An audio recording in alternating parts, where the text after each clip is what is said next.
Sorry, sorry.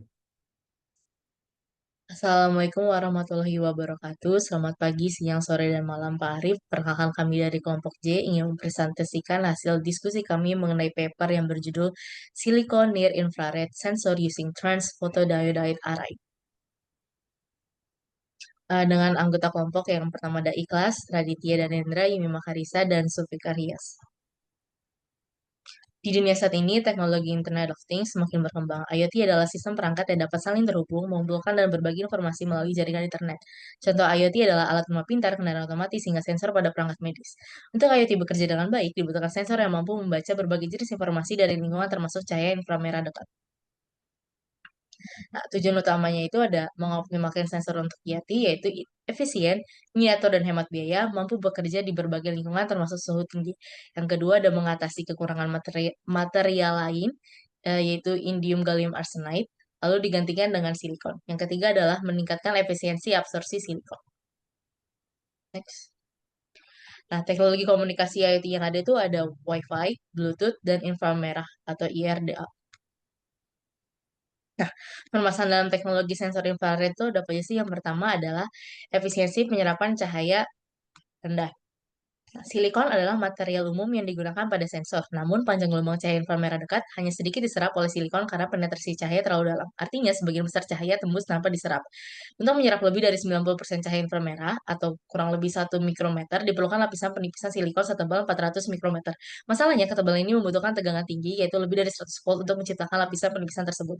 Yang kedua, kinerja yang bergantung pada suhu. Yang ketiga adalah biaya produksi yang tinggi. Nah, oleh sebab itu, paper ini menawarkan solusi dengan desain sensor berbasis silikon menggunakan struktur parit atau trench photodiode array yang memiliki fitur-fitur berikut, yaitu penyerapan cahaya yang lebih baik. Struktur trench memperluas area interaksi cahaya dengan material silikon, sehingga cahaya inframerah dekat lebih banyak diserap tanpa memerlukan lapisan penipisan yang sangat tebal.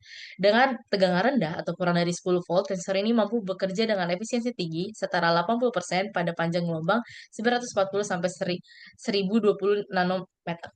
Yang kedua ada biaya lebih murah dibandingkan dengan bahan seperti indium gallium arsenide, silikon lebih murah dan mudah difabrikasi dengan teknologi yang sudah mapan di industri. Yang ketiga adalah kestabilan termal. Sensor berbasis silikon ini dapat bekerja dengan baik pada suhu ruang tanpa memerlukan pendinginan tambahan, menjadikannya lebih praktis untuk aplikasi IoT. Nah, ini ada grafik untuk berapa banyaknya depletion layer yang dibutuhkan untuk absorption rate. Nah, seperti yang tadi dibilang, depletion layer untuk 80% ini membutuhkan depletion layer untuk mendapatkan koefisien efisiensi 80% membutuhkan depletion layer thickness sebesar 400 mikrometer. Nah, tapi itu membutuhkan tegangan 1000 volt dan itu kurang efektif. Nah, didapatkan grafik ini dari hukum Beard-Lambert Law ini. Oke, next. Oke, next. Nah, habis itu depletion layer thickness. Nah, ini berhubungan hubungan depletion layer dengan reverse bias voltage. Nah, yang tadi untuk mendapatkan kitaran 400 uh, depletion layer misalnya di sini itu dia membutuhkan tegangan 1000 volt dan itu sangat banyak. Oke, next.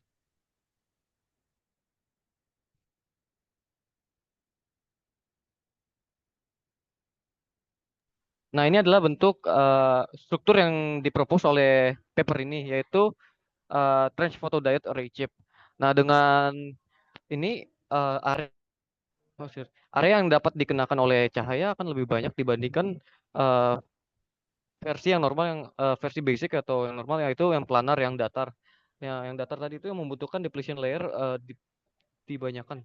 Sedangkan kalau versi yang seperti ini trench bisa dibanyakan dan di dalam trench ini ada banyak PN junction yang akan menerima light dari di belakang chip ini.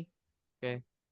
Nah, kalau yang tadi itu kan membutuhkan 1000 volt untuk mendapatkan efisiensi 80%. Nah, sedangkan struktur ini hanya membutuhkan kurang dari 10 volt untuk mendapatkan efisiensi yang hampir sama atau lebih. Oke, next. Oke, next. Oke, next. Nah, Dalam paper ini diuji cobakan 3 jenis chip dengan Trench Photodiode Array chipnya ya. Nah, ada yang satu dengan 80 mikrometer spacing, satu lagi dengan 100 mikrometer spacing, satu lagi dengan 1 mikrometer spacing. Nah, test chipnya itu berukuran 2,4 mm kali 2,4 mm dengan photodiode trenchnya itu memiliki lebar 20 mikrometer dan panjang 100 mikrometer. Oke, next. Oke, selanjutnya kita akan membahas atau masuk ke bagian karakteristik masing-masing. Yang pertama yaitu karakteristik elektrik. Bagian yang pertama ini, kita akan membandingkan antara arus bocor dan tegangan bias. Nah, pada gambar di samping, sensor ini diuji pada tegangan dari bias 0 hingga minus 20 volt untuk melihat hubungan antar keduanya.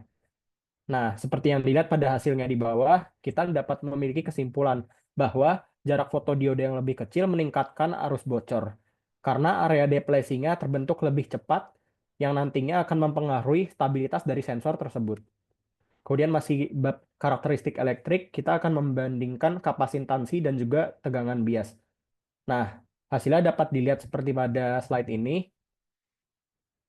Pada gambar ini, kita memiliki kesimpulan bahwa jarak fotodiode yang lebih kecil meningkatkan arus bocor, karena maaf, kapasitansi yang lebih tinggi pada jarak ini maaf, kapasitansi yang lebih tinggi pada spasi atau jarak yang kecil ini menunjukkan bahwa sensor lebih cepat responsif, akan tetapi membutuhkan pengendalian arus yang lebih cermat. Kemudian lanjut ke karakteristik sensitivitas. Yang pertama, kita akan membandingkan efisiensi konversi cahaya. Nah, efisiensi ini diukur pada 3 gelombang, yaitu 810 nanometer, 940 nanometer, dan juga 1020 nanometer, dengan tegangan bias berkisar minus 0,3 volt hingga minus 10 volt.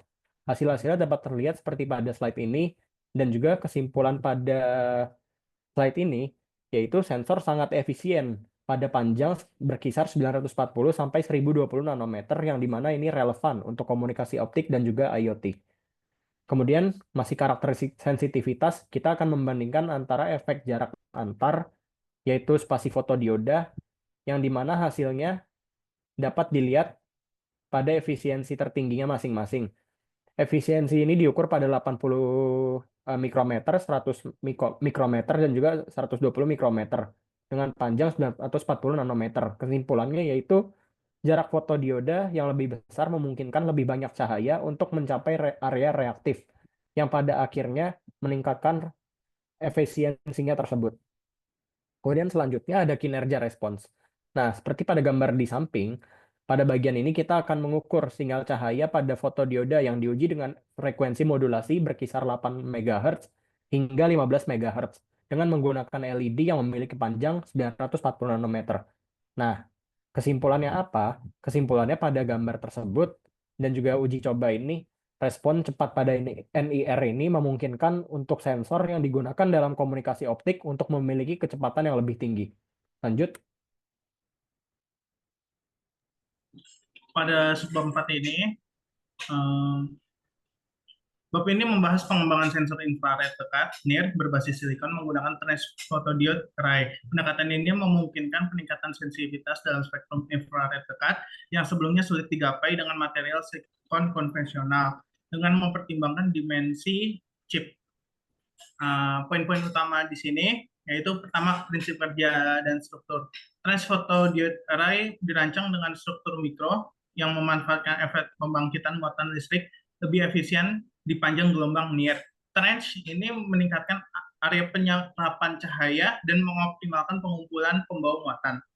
Terus di sini didapatkan hasil eksperimen yang telah dilakukan dengan pendekatan matematis. Sensor menunjukkan respon tinggi pada gelombang near sekitar 800 hingga 1100. Dibuktikan dengan peningkatan efisiensi kuantum eksternal hingga lebih dari 60% dibandingkan dioda silikon biasa. Next. Seperti yang saya bilang, ini didapatkan dari analytical modelnya pendekatan matematis. Terus keunggulan teknologi ini material silikon tetap menjadi dasar sensor yang lebih murah dan kompatibel dengan teknologi semikonduktor standar. Dibandingkan dengan teknologi berbasis material 3-5, sensor ini memiliki biaya produksi lebih rendah dibandingkan dengan yang lain. Terus aplikasi yang potensial untuk diterapkannya ini adalah seperti penginderaan biologis, pengukuran optik industri, dan komunikasi optik. Next. Seperti yang saya bilang, di sini mempertimbangkan dimensi dari chip itu sendiri. Yang pertama tuh A adalah luas permukaan, terus T adalah thickness atau ketebalan, dan D itu adalah diameter. Next. Sama seperti tadi kurang lebih. Ini adalah yang digunakan pendekatannya. Next. Pendekatan ini membuka peluang baru dalam pengembangan sensor berbasis silikon yang efisien untuk aplikasi NIR, menawarkan kombinasi antara performa tinggi, biaya rendah, dan integrasi mudah dalam sistem elektronik modern. Sekian dari kelompok kami. Terima kasih.